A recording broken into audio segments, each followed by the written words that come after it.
Hello everyone. Today we are going to discuss a very important topic of naturopathy, that is hydrotherapy. जो सबसे first है naturopathy में हमें 5 पढ़ने होते हैं, जो मतलब 5 बेसिक एलिमेंट्स हैं जो नेचर में मिलते हैं जिससे हमारी बॉडी हील होती है। तो जिसमें सबसे ज़्यादा क्वेश्चन आते हैं ना, वो आपके हाइड्रोथेरेपी से ही पूछा जाता है। और ये अराउंड 15 मार्क्स का भी मेरे खुद के लास्ट ईयर एग्जाम में आया था। लॉन्ग आंसर क्वेश्चन में अगर आता है तो यही आता है।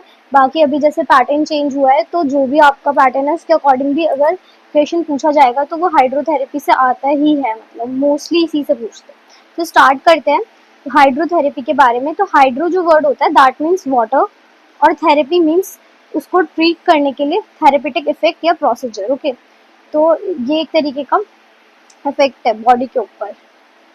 उसके बाद आता है फादर ऑफ हाइड्रोथेरेपी, वो कौन है? Louis Kuhne, Germany. ठीक है, हमें याद क्या रखना है, कौन है, कौन से याद हो जाएगा, कुहन। फादर ऑफ हाइड्रोथेरेपी कौन है? लुइस कुहन। और कहाँ के हैं वो? जर्मनी के हैं। तो लुइस कुहन, जर्मनी। अब आते हैं लैटिन टर्म। जो हाइड्रोथेरेपी है ना, उसको हम लोग बैलेनोथेरेपी भी बोलते हैं। अब अगर हमारा क्वेश्चन अटेम्प्ट करने को आए लॉन्ग, तो सबसे पहले हमें लिखना है father of hydrotherapy that is Louis Kuhne from Germany, and Latin term के बैलेनोथेरेपी। अब हमें सबसे पहले किसी भी टॉपिक को, चाहे वो हाइड्रो आए, चाहे हीलियो आए, चाहे सन तो हीलियो हो गया, मड थेरेपी कोई भी है, उसका सबसे पहले हमें इंपॉर्टेंस लिखना है उस एलिमेंट का, कि हमारी बॉडी में या फिर जो हमारा इन्वायरमेंट है उससे रिलेट करके, यूनिवर्स से रिलेट करके इंपॉर्टेंस क्या है। तो वाटर जो है हाइड्रोथेरेपी में हमें पता है यूज किया जाता है, तो उसके रीजंस हमें पता होने चाहिए। सबसे पहले 2 पॉइंट्स आएंगे, वो हमारे यूनिवर्सल हैं।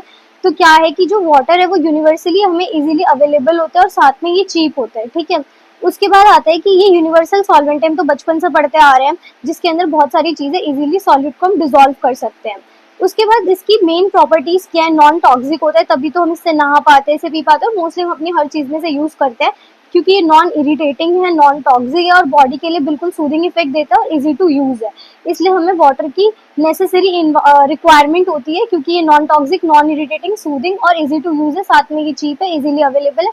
तो इससे ट्रीटमेंट करना काफी ज्यादा इजी होता है। हम अपने पंचकर्म के प्रोसीजर्स में भी इसको आयुर्वेद में भी यूज करते हैं, और नेचुरोपैथी में हाइड्रोथेरेपी के अंदर जो हम प्रोसीजर्स देखेंगे उसमें यूज करते हैं।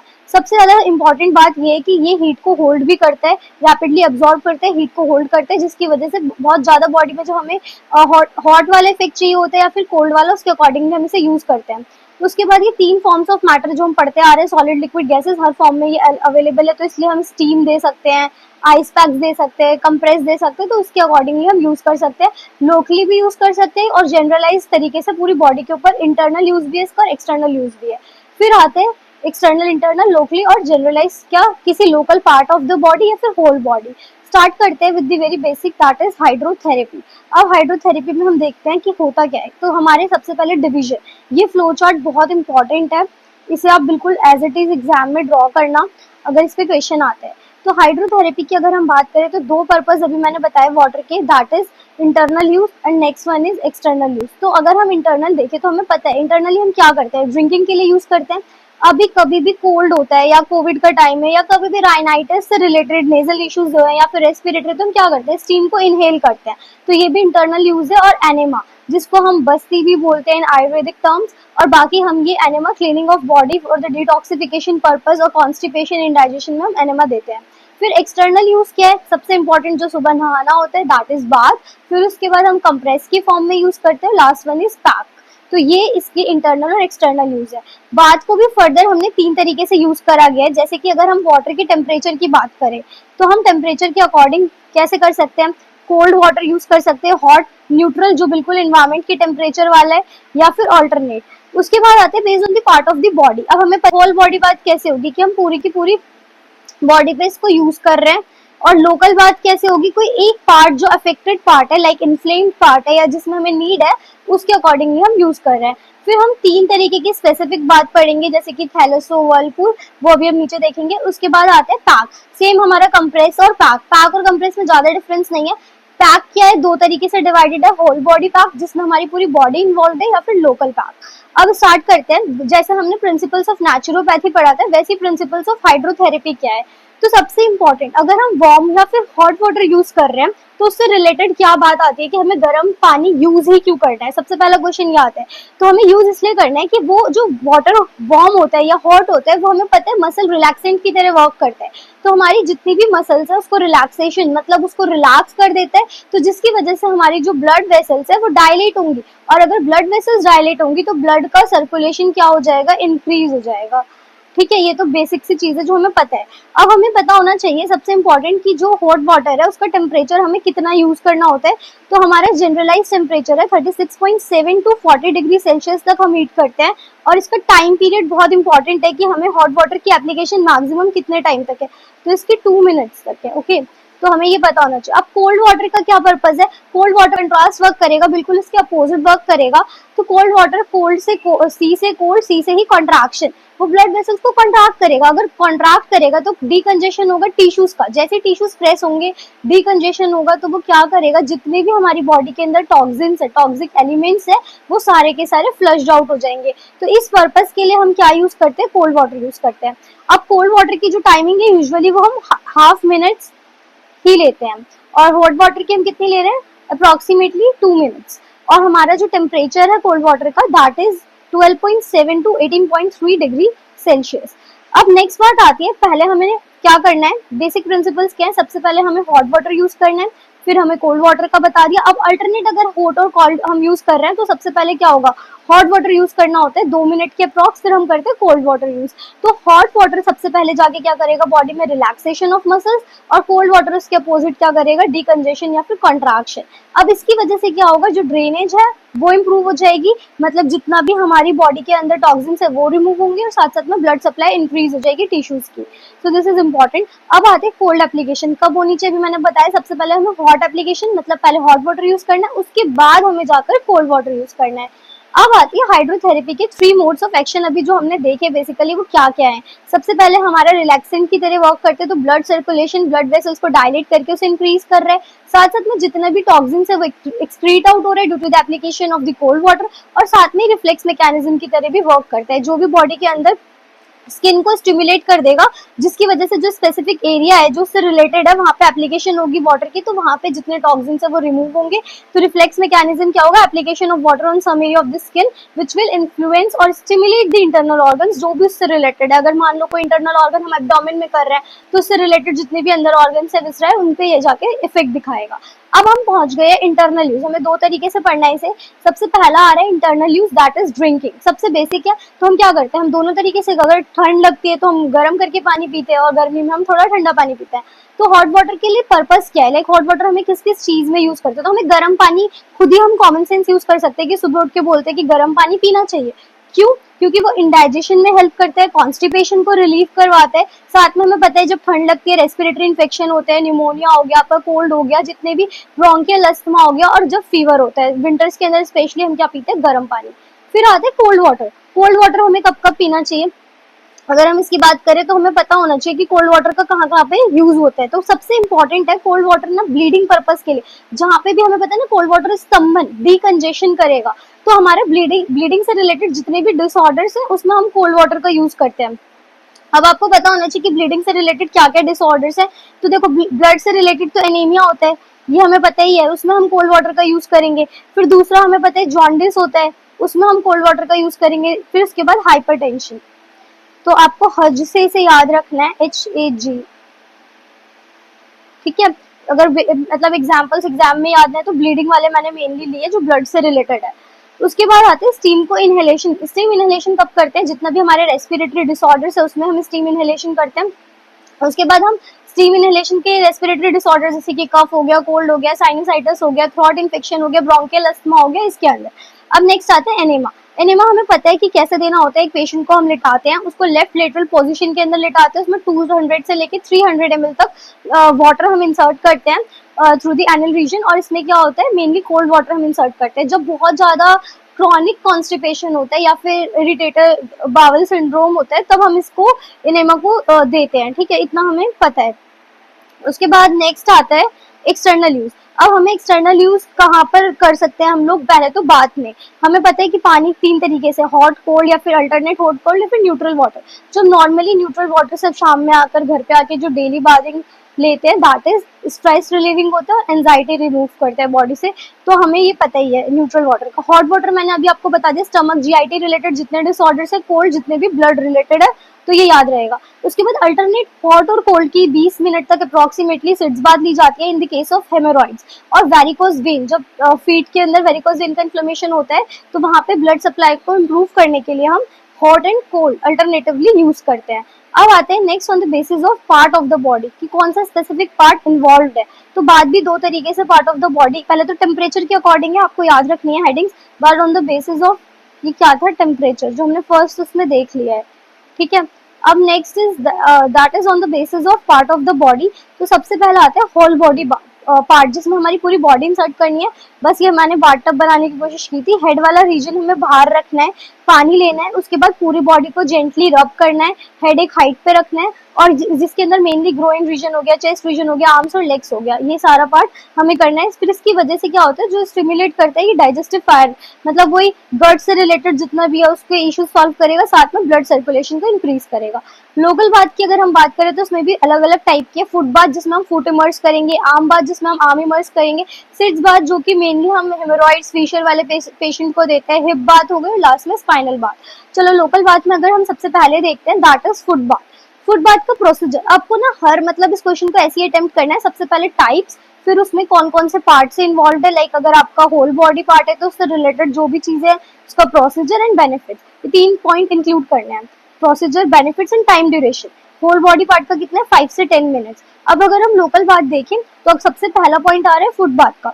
तो फुट बाथ में क्या करते हैं, एक टब लेते हैं, टब को हम इतना हाफ फुल कर लेंगे कि जिसमें एक फीट पूरा इमर्ज हो जाए, और इस टब में जो पानी भरना है that will be around 1.5 feet, okay. 1.5 feet तक हम पानी फिल करेंगे और लेग को इमर्ज करेंगे। इसकी ड्यूरेशन है 5 मिनट्स। इसमें क्या फायदा होता है, जैसे हम करते भी है नॉर्मली भी, जब पैर में इन्फ्लेमेशन हो गई है, कोई चोट लग गई है, तो ये रिलैक्सेशन में हेल्प करेगा, ब्लड वेसल्स की, साथ में ब्लड सर्कुलेशन इंक्रीज करेगा। अगर कोई स्प्रेन आ जाता है, मोच आ जाती है, या कोई स्ट्रेन पड़ गया है, लिगामेंट इशू है, तो हम इसको यूज करते हैं। फिर आता है सेम बिल्कुल ऐसे ही, अगर हम आर्म से रिलेटेड कोई प्रॉब्लम हो रही है तो उसके अंदर हम आर्म बाथ लेंगे। तो एक इंपॉर्टेंट पॉइंट था वहां पे रेनॉल्ड्स डिजीज। आम बात के अंदर क्या होता है, एक डिजीज है that is Reynolds disease. Reynolds disease में क्या होता है, हमारी जो बॉडी पार्ट है, आर्म है या जो भी रीजन है, वो नम पड़ जाता है, बिल्कुल स्टिफ और नमनेस, मतलब कोई सेंसेशन नहीं फील हो रही है, और वहाँ पे बहुत कूलनेस है, बहुत ठंडा ठंडा लग रहा है, तो हम इसमें रेनॉल्ड्स डिजीज में आम बात देते हैं। फिर नेक्स्ट आता है सिट्स बाथ। सिट्स बाथ आपने नॉर्मली भी सुना होगा, इसका बहुत इंपॉर्टेंट रोल है। इसमें एक टब लेते हैं, हिप बाथ टब। जनरली क्या होता है, जिसमें हम कपड़े धोते हैं, या फिर नॉर्मली जो घर में टब होता है उसी टब को हम लेते हैं, उसको पानी से भर लेते हैं, गर्म पानी से, ओके। तो हॉट वाटर से हमने फिल कर लिया। अब नेवल रीजन तक पेशेंट को उसके अंदर बिठाना होता है, एक तरीके से हाफ, बस नेवल रीजन तक पानी भर के उसे बिठाना है। फिर नीज को बेंड करके रखना, फीट उसमें पूरे इमर्ज हो चुके होंगे, और ये 10 मिनट्स तक हम इसे करवाते हैं। ये बहुत बहुत ज्यादा इफेक्टिव होता है in the case of fissure and haemorrhoids. इसमें काफी आप पेशेंट से पूछोगे, अगर जो लोग ये करते हैं तो उनको पता है 30 मिनट्स तक इसको करने से काफी रिलीफ मिलता है। वहाँ के जो भी वेसल्स है उसमें सर्कुलेशन इतना सही फास्ट हो जाता है, इंप्रूव होता है, और साथ साथ में उनको पेन बिल्कुल रिड्यूस हो जाता है इसकी वजह से। फिर ये हो गया फिशल स्पाइन्स और कॉन्स्टिपेशन में हम यूज करते हैं। फिर आता है स्पाइनल बाथ। नाम से ही पता चल रहा है कि स्पाइनल बाथ टब लेना है जिसके अंदर कुछ नहीं है, वाटर को पूरा भर लेना है, up to the length of spine उसमें इमर्ज हो जाए, इतना भरना है कि स्पाइन वाला रीजन आराम से इमर्स हो जाए उसके अंदर। फिर ये कितना करना है, 5 से 10 मिनट्स तक। इसकी मेनली मैक्सिमम जो ड्यूरेशन है, maximum total, that is 30 to 45 minutes. अब ये स्पाइन का है तो ऑब्वियसली बैक एक में यूज होगा, और साथ साथ में लंबर स्पॉन्डिलाइसिस के केसेस जो भी आते हैं उसमें हमें स्पाइनल बाथ काफी हेल्पफुल रहती है। अभी ऊपर मैंने कहा था कि हम पढ़ेंगे स्पेसिफिक बात, जिसमें मैंने थैलेसो, वर्लपूल और सोना बाथ की बात करी। ये 3 तरीके की अलग अलग थेरेपीज हैं जिसके अंदर कुछ नहीं है। सबसे पहले अगर हम सी वाटर यूज करते हैं तो उसको थैलेसो बाथ कहते हैं। वर्लपूल हमें पता ही है, वर्लपूल की मशीन आती है, तो वर्लपूल की मशीन को इमेजिन करके जिसमें एक रिवॉल्वर होगा जो गोल गोल गोल गोल घूमेगा, तो ऐसे ही एक बिग वेल टाइप का बना होता है, एक टब जिसके अंदर एक रिवॉल्विंग वाटर होता है उसमें खड़ा कर देते हैं, इसकी वजह से सर्कुलेशन इंप्रूव होता है। थैलेसोबाद में सी वाटर यूज करेंगे, ये भी सर्कुलेशन में हेल्प करेगा, मतलब सर्कुलेशन को इंक्रीज करेगा। अर्थराइटिक पेशेंट्स में हेल्पफुल है, ब्रीदिंग रिलेटेड इश्यूज में हेल्पफुल है। सोना तो हमने सुना ही है, सोनाबाद में एक चैम्बर होता है या फिर एक रूम ले लेते हैं जिसमें स्पा सेंटर्स में मेनली करते हैं, उसमें कुछ नहीं है, कोल्ड हॉट स्टीम अलग अलग टेम्परेचर सेट करके उसके अंदर खड़ा कर देते हैं, तो ये होती है sauna bath. Next one is steam bath. जैसे अभी हमने दो तरीके से देखा था ना, लोकल और होल बॉडी, सिमिलरली स्टीम का भी है। अगर हमें इसका प्रोसीजर समझे लोकल स्टीम बाथ का, तो इसका प्रोसीजर ये एक ऑटोक्लेव बनाना है, मतलब एक खुद से कैसे बना सकते हैं हम लोग, एक कुकर लेना है, प्रेशर कुकर, उसके यहाँ से एक रबर लगा लेनी है डिजायर्ड लेंथ की, जितने पार्ट पे हमें चाहिए जहां तक की लेंथ, वो उसको फिर हाफ पानी से भर लेना है, फिर आग पे से रखना है, मतलब गर्म करना है, फिर यहाँ से ही स्टीम निकलेगी। थोड़ा इसको थोड़ा तिरछा या टेढ़ा ही होता है जिससे डायरेक्टली स्टीम ना लगे। फिर जिस भी पार्ट पे इन्फ्लेमेशन है या जहाँ पे भी पेन है, जैसे कि नी ज्वाइंट पेन है, नेक पेन है, एल्बो है, उस पोर्शन पे हम करते हैं इसको। ये पंचकर्म में भी हम यूज करते हैं। फिर आते हैं फुल बॉडी बाथ। इसमें कुछ नहीं, एक चैम्बर होता है ऑटोक्लेव चैम्बर, जिसको स्टीम चैम्बर भी कहते हैं। इसमें लेकिन हेड को हमें बाहर रखना होता है, मतलब एक पूरा ऐसे चैम्बर होता है गोल सा, इसमें इसको झुला दिया तो ये चैम्बर है, तो इसमें हमें बॉडी को अंदर रखना होता है और हेड बाहर रखना होता है। फिर उसके बाद क्या करना होता है, इसका टाइम ड्यूरेशन है 10 से 15 मिनट्स तक इसमें पेशेंट को रखा जाता है। जैसे रूमेटॉइड अर्थराइटिस में काफी ज्यादा हेल्पफुल है और बॉडी एक में। Next one is compress. Compress को ना मेनली हीटिंग कंप्रेस भी बोलते हैं, लेकिन यूरोपियन कंट्रीज में इसमें कोल्ड कंप्रेस हम यूज करते हैं। इसका प्रोसीजर क्या है, आपको कुछ नहीं करना, एक कॉटन का क्लॉथ लेना है, उसको पानी में बस डिप कर लेना है, जैसे हम फीवर में करते हैं ना, पट्टियां रखते हैं, गीली पट्टियां, वो ही सेम है। कॉटन क्लॉथ को डिप करने के बाद कोल्ड वाटर में उसमें से सारा पानी स्क्वीज आउट कर लेना है, फिर उसको जहाँ पे भी इन्फ्लेमेशन है उस पार्ट पे रखना है, फिर उसको कवर करना है वूलन क्लॉथ से। तब तक करना है जब तक थोड़ी स्वेटिंग ना होने लग जाए, उसे गर्म फील ना हो। फिर उसके बाद 10 मिनट तक इसे रखने के बाद उस एरिया को टॉवल से टैप टैप करके ड्राई कर लेना है। इसका बेनिफिट क्या है, ये पेनफुल जब भी ज्वाइंट पेन होता है उसमें हम इसे कर सकते हैं, बैक एक में कर सकते हैं, कहीं पे स्पॉन्डिलोसिस के केसेस मिल रहे हैं या फिर इन्फ्लेमेशन है। अब आते हैं नेक्स्ट पैक। पैक के दो टाइप्स हैं, एक फुल बॉडी पैक, सब में मेनली यही है, और दूसरा है एब्डोमिनल। इसमें कुछ नहीं है, बहुत आसान सा है। पहले हमें पानी से, गर्म पानी से उसे नहलाना है, जिसके ऊपर हमें फुल बॉडी पैक अप्लाई करना है। फिर क्या करना है, उस पेशेंट को, मान लो फॉर एन एग्जांपल ये पेशेंट है, इसको गर्म पानी से नहलाया, शार दिया, उसके बाद हमें इसके ऊपर पूरा एक लेयर लपेटनी है, किसकी, वेट शीट्स की। वेट शीट्स की लेयर से इसको पूरा कवर कर देना है, कोल्ड वेट शीट्स। अब उसके बाद क्या करना है, जब वो वेट शीट से हम कवर कर देंगे, उसके बाद अगेन उसको फिर से एक ड्राई कॉटन शीट की लेयर से कवर कर देना है। अब एक बेड लेना है, उसके ऊपर पहले ब्लैंकेट, पूरी तरीके से ब्लैंकेट से ढका हुआ बेड, उसके ऊपर इसे लिटाना है। फिर इसके ऊपर हम एक और ब्लैंकेट की लेयर रख देंगे, अगेन एक और ब्लैंकेट। फिर इसके बाद क्या करना है, उसके पैरों के पास उसे ठंड ना लगे, यहाँ पर कहीं पे एक पॉट रख देना है, किसका, वाटर का, ठीक है, जो कि गर्म होगा। इसकी ड्यूरेशन है 3 आवर्स तक उसे लिटाए रखना है, ठीक है। इसके भी ना 4 स्टेजेस होते हैं। सबसे पहले जब हम उसे क्या करेंगे, बेडशीट से कवर करेंगे, तो स्टेज ऑफ कूलिंग आएगा। स्टेज ऑफ कूलिंग हम जनरली जो बॉडी की वीकनेस है या फिर फीवर है, तो 5 मिनट्स तक इसे रखा जाता है स्टेज ऑफ कूलिंग में, तो इससे ये फीवर और वीकनेस हील अप होती है। सेकेंड स्टेज हो जाता है न्यूट्रल स्टेज, क्योंकि हमने उसमें ड्राई शीट की लेयर कवर अप कर दी है, जो कि आधे घंटे के टाइम तक उसे रखना है। तो ये एंजाइटी और इंसोम्निया, हमें पता है न्यूट्रल वाटर हमने पीछे पढ़ा था, वो एंजाइटी और इंसोम्निया में यूज करते हैं। थर्ड स्टेज में हमने उसे ब्लैंकेट पे लिटा दिया और उसे ब्लैंकेट से कवर करा है, तो उसे ऑब्वियसली गर्मी लगेगी, तो हमें उसमें जीआईटी के डिसऑर्डर्स, क्योंकि हॉट वाटर हमें पता है गट से रिलेटेड इश्यूज में और रेस्पिरेटरी, तो हॉट से जीआईटी एंड रेस्पिरेशन याद रखना है। फिर लास्ट में उसे कंबल से पूरा कवर कर दिया, तो डिटॉक्सिफिकेशन होगा थ्रू स्वेट, जितना भी बॉडी है वो प्यूरिफाई हो जाएगी स्वेटिंग की वजह से। Last one is abdominal pack. इसमें हमें क्या करना होता है, एब्डोमिन वाला रीजन बस नाम से ही पता चल रहा है, इसका प्रोसीजर क्या है, फिर से एक कॉटन क्लॉथ लेना है, उसे ठंडे पानी में डिप करना है, पूरा स्क्वीज आउट कर लेना है, फिर एब्डोमिन पे अच्छे से उसकी लेयर्स बना के रैप कर देना है। अब इसके ऊपर फिर से एक ड्राई क्लॉथ रैप करना है, सिमिलर प्रोसेस है, बस एब्डोमिन तक करना है, फिर ब्लैंकेट से कवर कर देना है। इसकी टाइम ड्यूरेशन है 1 आवर, ठीक है।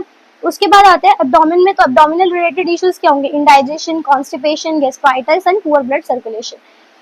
ये सारे पॉइंट्स मैंने कवर कर दिया हाइड्रोथेरेपी के बहुत अच्छे से, आई होप आपको समझ आया होगा। तो मैं एक बार 5 मिनट में से रिकॉल कराती हूँ। फादर ऑफ हाइड्रोथेरेपी कौन है, Louis Kuhne from the Germany. इसको हम बेलेनोथेरेपी भी बोलते हैं। 2 पॉइंट्स आएंगे, यूनिवर्सली सॉल्वेंट है, इजीली अवेलेबल और चीप है, 2 यूनिवर्सल के पॉइंट्स है। फिर 2 पॉइंट्स क्या है कि हमारे जो ये एक तो 3 स्टेट्स ऑफ मैटर हमें याद रखना है और कैसे यूज कर सकते हैं, एक्सटर्नली और इंटरनली, साथ में इसकी प्रॉपर्टीज के नॉन टॉक्सिक, नॉन इरिटेटिंग और सूदिंग। हीट को एब्जॉर्ब भी करता है और तुरंत रिलीज कर देता है। यहाँ पे हमने क्या क्या पढ़ लिया, इंटरनल यूज। इंटरनल यूज में हमें पता है ड्रिंकिंग पर्पज में on the basis of temperature 3 थे, हॉट वाटर ड्रिंक करना, कोल्ड वाटर और अल्टरनेट हॉट एंड कोल्ड। फिर हमें पता है हॉट वाटर हमें किस लिए करना है, जीआईटी रिलेटेड और रेस्पिरेटरी इश्यूज। कोल्ड वाटर हमें डीकंजेशन करते हैं ब्लड वेसल्स का, तो हमें उससे जितने भी ब्लड रिलेटेड, जैसे कि हमने हैज याद करा, हाइपरटेंशन, एनीमिया एंड जॉन्डिस। फिर उसके बाद स्टीम इनहेलेशन में भी दो तरीके हैं कि हम एक पर्टिकुलर पार्ट पे या फिर होल बॉडी। पर्टिकुलर पार्ट की अगर हम बात करें तो हमें उसमें एक कुकर से दे सकते हैं, जिसके अंदर हम कुकर में पानी गर्म करके, अभी हमने देखा एनेमा भी हमारा ऐसे ही होता है, जिसमें 200 से लेकर 300 ml ऑफ वाटर हम इंसर्ट करते हैं। फिर आते हैं बात का हमने क्या, एक्सटर्नल यूज। एक्सटर्नल यूज में हमारा बेस ऑन द टेम्परेचर, जिसमें कोल्ड, हॉट, न्यूट्रल और अल्टरनेट। अल्टरनेट में सबसे पहले हमें हॉट वाटर देना होता है, उसके बाद जाके हमें कोल्ड वाटर की देनी होती है बात।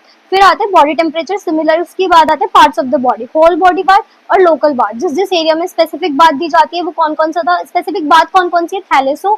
थैलेसो के बाद आपने पढ़ा वर्लपूल, और वर्लपूल के बाद पढ़ी हमने सोना बात। ठीक है, ये स्पा से याद रख लो, ये वर्लपूल मशीन से याद रख लो, और ये थैलेसो बात आपकी यूरोपियन कंट्रीज में दी जाती है। कंप्रेस एक शीट की तरह ही हमने, मतलब एक कॉटन क्लोथ से इसको कवर करना है। और पैक भी सेम है, लोकल पैक और होल बॉडी। लोकल में भी हमने एब्डोमिनल पढ़ा और होल बॉडी पैक का पूरा प्रोसेस समझा। सो आई होप आपको ये वीडियो समझ आया होगा। मैंने बहुत ज्यादा इसको पॉइंट टू पॉइंट कंसाइज कर दिया, मतलब बुक से ही बनाया है नोट्स ये, लेकिन बुक से रीड करने से बेटर ऐसे समझना होता है कि आपको पूरे परमानेंटली याद रहे और कैसे आपको प्रेजेंट करना है। Thank you for watching this video and share more, like, do like, share and subscribe.